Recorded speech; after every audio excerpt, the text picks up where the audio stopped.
how to order a Wise Debit Card on mobile app.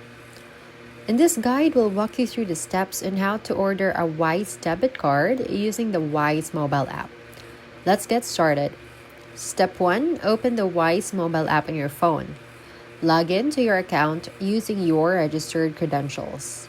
Once you are logged in, tap the Cards tab located at the bottom of the screen.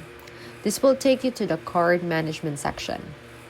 Next, look for the option that says Order a Card and then tap it. This is where you'll begin the ordering process for your new Wise debit card. You'll now be asked to enter your delivery address. Make sure the address is accurate and complete, and this is where Wise will send your card.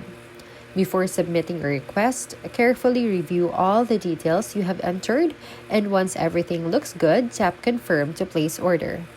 That's it. Your Wise debit card will be processed and shipped to the address you have provided. You can track the status directly in the app under the Cards tab.